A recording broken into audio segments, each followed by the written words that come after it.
Kalau udah bahas soal anak ya, karena anaknya seumuran sama anak saya yang pertama, Ya, 5 tahun Masya juga. Aku mau nanya dulu yang pertama ke Kariri nih. Kariri biasanya gimana sih cara Kariri menghibur Mas Yasir supaya nggak inget sama penyakitnya atau supaya menjalani kehidupan dengan biasa aja gitu? Untuk 4 tahun pertama lumayan effortnya lumayan besar ya karena aku masih sendiri mendampinginya. eh, Ya itu berusaha untuk selalu ceria di depan suami biar enggak Padahal kamu merasa juga sebenarnya terbebani. di dalam hati bergelut dengan kesedihan itu Iya ya. berusaha untuk kalau kayak nangis kan pasti sering apalagi perempuan cengeng ya. Kalau nangis berusaha sebisa mungkin jangan kelihatan sama suami. Tapi alhamdulillah di tahun kelima sama Allah dikasih bala bantuan. Oh, Malaikat kecil kita tadi anak kita Masya sekarang sudah Allah. menggantikan aku untuk menghibur abinya Masya jadi Allah. sehat terus, semangat terus sekarang alhamdulillah. Waduh ya Allah, jadi anak itu dianggap sebagai bantuan gitu ya, bukannya merasa tambah Hadiah, repot malah justru sebagai penghibur ya Masya Allah. Ini sudut pandangnya ini alhamdulillah. keren banget nih Kak Riri. Nah ini ada lagi yang mau aku tanyain nih. Mungkin ada yang sesuatu yang belum sempat disampaikan gitu ke Mas Yasir. Ada gak sih sesuatu yang pengen banget sebenarnya disampaikan? Apa sih kira-kira?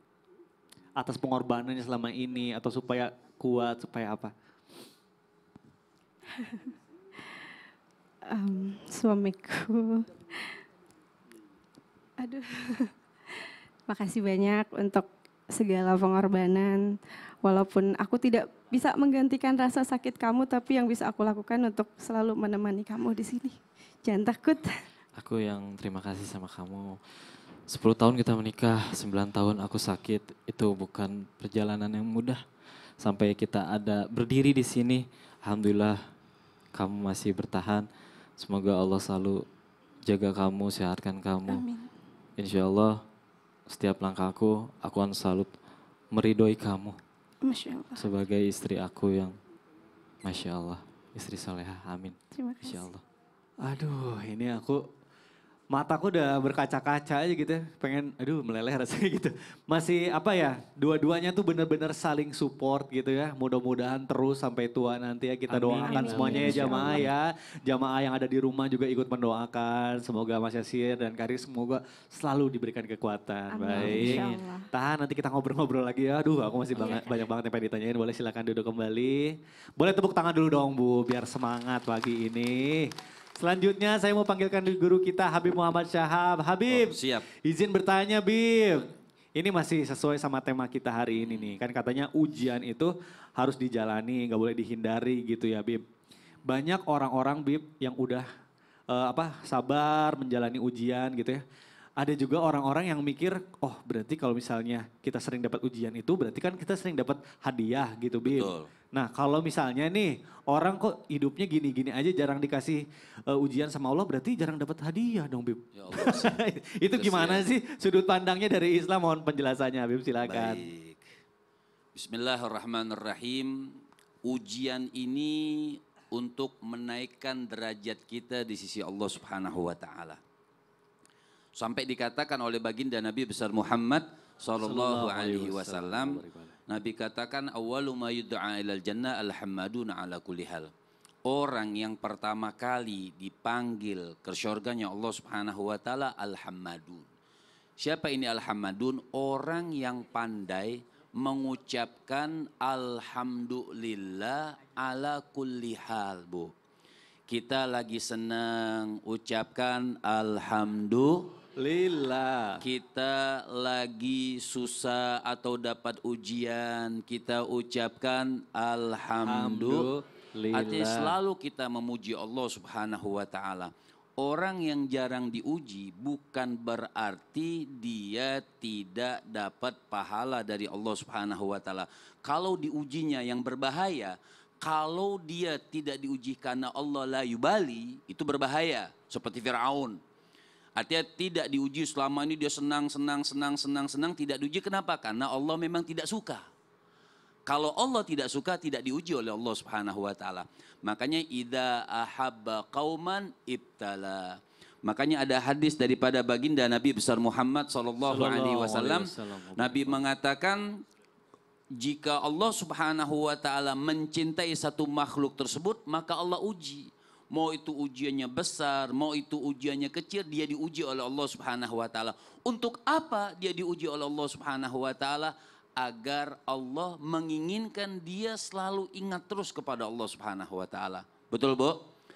Misalnya kita diuji, misal kita diuji misalnya nggak punya beras, misal gitu. Pasti ya Allah, ada nyebut Allahnya. Iya. Ya Allah, berarti ingat kepada Allah. Terkadang manusia itu tidak diuji karena dia tidak ingat, Allah tidak suka kepada dia. Nah dia diuji, Allah mengingatkan. Makanya bersyukur ada kalimat Alhamdulillah. Alhamdulillah. Jadi setiap diuji, setiap adapun yang diberikan oleh Allah Subhanahu wa taala, kita katakan alhamdulillah. Kalau tanya balasnya apa? Oh, masuk surga pertama kali di sisi Allah Subhanahu wa Masya Allah. taala. Jadi kalau banyak ujian kita harus senang dong ya Bib ya. Karena berarti Harusnya. tandanya Allah itu sayang sama kita Yang gitu ya. penting kita minta ujian kepada Allah yang kecil-kecil aja. Yang kecil-kecil aja. Misalnya cantengan. Tapi sakit juga Bib Iya, jantengan. tapi daripada jantung. Oh iya, nauzubillah. Baik. Baik Habib, terima kasih ya penjelasannya, Masya Allah. Boleh tepuk tangan dulu dong Bu, Alhamdulillah. Masya Allah, kalau kita dikasih ujian itu ya jamaah yang ada di rumah, berarti Allah itu memperhatikan kita gitu. Yang kita pikirkan itu bagaimana kita merespon ujian-ujian kita. Tadi guru-guru kita sudah menjelaskan, Masya Allah. Bu, di sini kira-kira ada yang mau nanya nggak Bu sama guru-guru kita? Ada ya, banyak ya. Nah kalau gitu kita masuk dulu ke dalam segmen Tanya Dong Ustadz. Kami semua tanya dong Ustadz. Baik, Masya Allah, tabarakallah jamaah. Biasanya di segmen ini kita kasih kesempatan gitu ya jamaah untuk bertanya. Nah karena hari ini spesial ada bintang tamu kita. Saya mau kasih kesempatan nih buat bintang tamu kita untuk bertanya. Saya mau persilakan dulu untuk Mas Yasir, boleh mungkin Mas Yasir mau nanya sesuatu sama guru-guru kita. Boleh, silakan mau nanya sama siapa dan apa. Mau tanya ke Ustadz Maulana. Ustadz Maulana, tuh umur segini memang lagi lucu-lucunya Mas Yasir. Aktif banget ya. Apa tuh kira-kira? Mas Yasir. Assalamualaikum Ustadz. Waalaikumsalam warahmatullahi wabarakatuh. Yasir mau tanya, gimana dalam pandangan Islam sebagai suami itu biar saat diuji tuh nggak gampang drop gitu. Kan kita kadang sebagai laki-laki juga kalau dapat ujian tuh kayak harus gimana sih gitu. Apa yang harus dilakukan? Iya. Ya, baik. Waduh, pertanyaannya mewakili saya.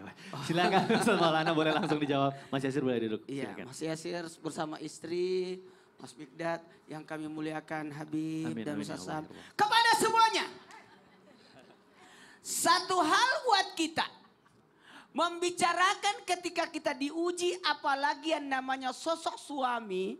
Suami itu Allah kasih bekal buatnya. Kalau istri dikasih bekal rahim.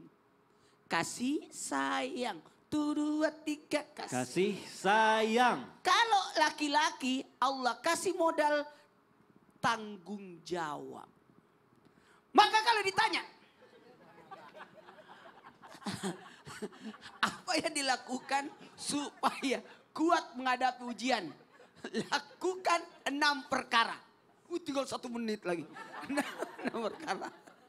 Yang pertama adalah sabar.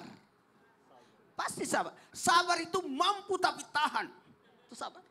Kemudian mohon maaf. Bukan hanya sabar. Tapi Masya Allah kalau bisa. Ini yang hebat ini. Kalau kita bisa menerima tadi. Sudah dijelaskan oleh Habib Muhammad Sahab. Yakni menerima.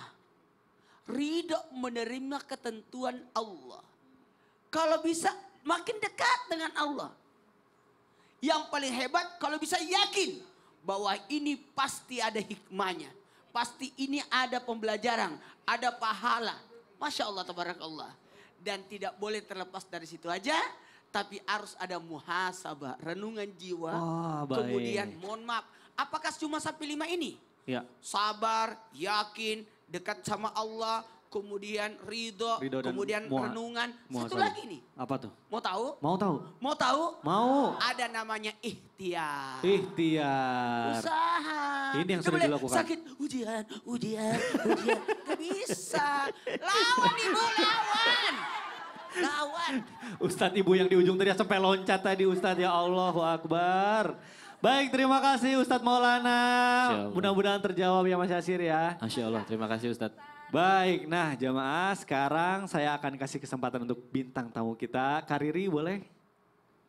Mungkin ada yang mau ditanyakan seputar kehidupan atau apapun kepada guru-guru kita Islam itu Indah. Silahkan Kariri. Ada, boleh mau tanya sama Ustadz Syam, Ustadz boleh? Syam, boleh. Siap, Silakan Mbak Ustadz Riri, Syam. silahkan.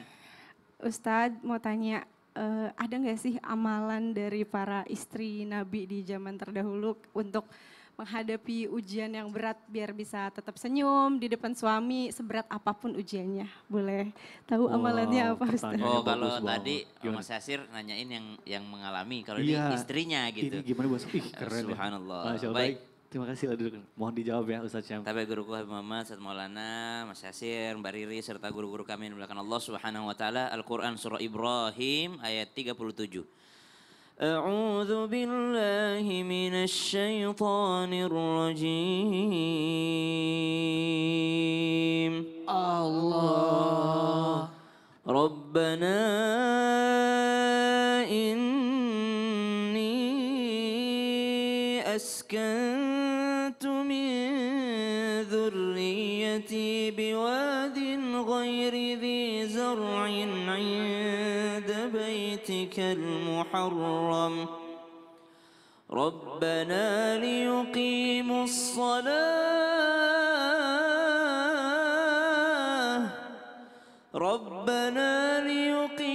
الصلاة فاجعل أفئدة من الناس تهوي إليهم وارزقهم من الثمرات لعلهم يشكرون.